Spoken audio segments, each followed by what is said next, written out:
और यह है मेरा शरीर। तो शरीर क्या है? शरीर आत्मा के वस्त्र हैं जो हम हर जन्म में चेंज करते रहते हैं। जैसे किसी कार को चलाने वाला ड्राइवर होता है, वही उसको नियंत्रण करता है। बिना ड्राइवर के वह कार नहीं चलेगी। इसी तरह इस कार रूपी शरीर का ड्राइवर भी आत्मा है। आत्मा ही इसका नियंत्रण करती है और इसे चलाती है। बिना आत्मा या शरीर से आत्मा निकल जाने पर यह शरीर किसी काम का नहीं रहता, बेजान हो जाता है। आत्मा ही इस शरीर को और इसकी कर्मेंद्रियों को चलाने वाली एक चैतन्य शक्ति है। इस शरीर द्वारा ही आत्मा सारे कर्म करती है, देखती है, सुनती है, खाती है, चलती है, बोलती है। तो आत्मा ही इन कर्मेंद्रियों द्वारा, जैसे आँख, नाक, कान, हाथ, पैर द्वारा सारे कार्य करती है। आत्मा ही अच्छे व बुरे कर्म भी करती है। इसीलिए कहते हैं ना कि वह पुण्यात्मा है और वह पापात्मा है। तो सारे कर्म कौन कराती है? आत्मा ही कराती है इस शरीर के द्वारा। जैसा कि चित्र में दिखाया गया है, मनुष्य जीवात्मा, यानी आत्मा और शरीर को मिलाकर बनती है जीवात्मा। जैसे शरीर 5 तत्वों को मिलाकर बनता है, पृथ्वी, जल, वायु, अग्नि और आकाश। ऐसे ही आत्मा में भी 3 शक्तियाँ होती हैं। पहला है मन, दूसरा है बुद्धि और तीसरा है संस्कार। हमारे मन में जो विचार आते हैं तो बुद्धि इसका निर्णय करती है कि यह विचार सही है या गलत है, और वह कर्म करते करते धीरे धीरे यह हमारा संस्कार बन जाता है। इस मन, बुद्धि, संस्कार को हम एक उदाहरण के द्वारा समझेंगे। जैसे किसी ने हम पर क्रोध किया, हमारा अपमान किया, तो हमारे मन में विचार आया कि हम भी उस पर क्रोध करें और क्रोध से ही उसका जवाब दें, क्योंकि हमारी तो कोई गलती ही नहीं है। लेकिन बुद्धि ने निर्णय किया कि नहीं, यदि एक क्रोध कर रहा है तो हमें शांत रहना चाहिए, क्योंकि क्रोध करने वाला व्यक्ति परेशान है, बीमार है। यदि दोनों ही क्रोध करेंगे तो बात बिगड़ जाएगी और दोनों ही आत्मा अशांत हो जाएगी।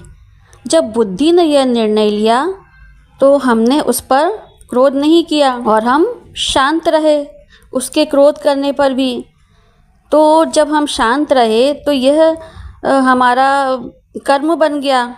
जब हम हमेशा हर परिस्थिति में या जब भी हम पर कोई क्रोध करता है तो हम शांत रहते हैं, तो यही कर्म हम बार बार करते हैं, तो यह हमारा क्या बन जाता है? स्वभाव या संस्कार बन जाता है।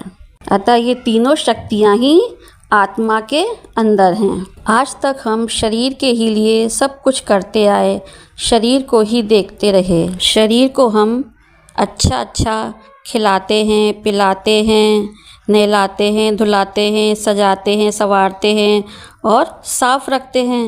लेकिन आत्मा के लिए हम क्या करते हैं?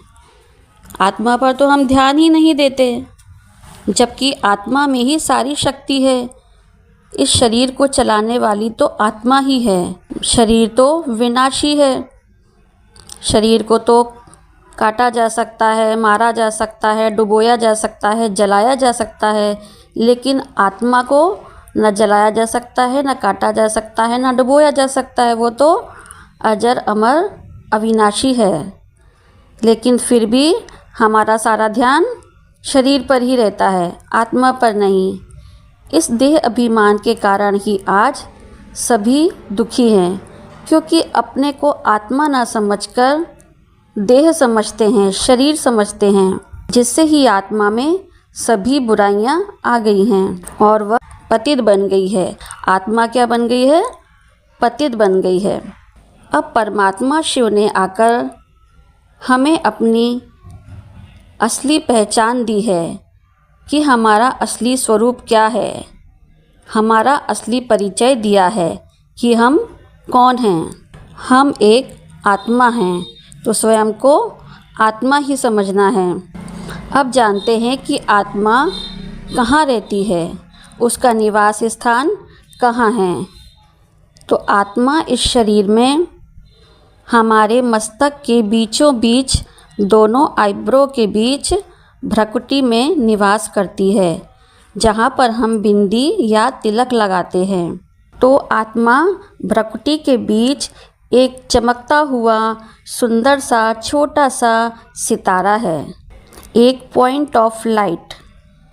जैसे आसमान में चमकता हुआ सितारा होता है। आत्मा को तो सभी जानते हैं, लेकिन समझते नहीं कि हम एक आत्मा हैं। आत्मा समझने से ही आत्मा के संपूर्ण गुण व शक्तियाँ आत्मा में स्वतः ही आ जाती हैं। ये शक्तियाँ और गुण ये आज किसी भी मनुष्य में नहीं हैं। वह खाली हो चुकी है। वह अपने को देह मानने लगी है, इसीलिए उसमें बुराइयां आ गई हैं और उसकी जो गुण और शक्तियां थी वो सब समाप्त हो चुकी है, जिससे वह अब बहुत दुखी हो गई है और कमज़ोर हो गई है। यदि हम आत्मा समझेंगे स्वयं को, तो उसकी सर्व गुण और शक्तियां आत्मा की स्वतः ही आत्मा में अपने आप ही आ जाएंगी, जिससे हमारा जीवन सुखी, शांत और शक्तियों से भर जाएगा। अतः सबसे पहले हमें अपने असली स्वरूप यानी आत्मिक स्वरूप को जानना व पहचानना बहुत ज़रूरी है। वैसे हम इस आत्मा को नहीं देख सकते, हम उसे अपनी दिव्य बुद्धि द्वारा ही देख सकते हैं, उसे फील कर सकते हैं। अतः हमें यह प्रैक्टिस करनी है कि मैं मस्तक के बीच एक ज्योति बिंदु आत्मा हूँ। तभी हम उस परमात्मा शिव से योग लगा सकेंगे या मेडिटेशन कर पाएंगे। ओम शांति।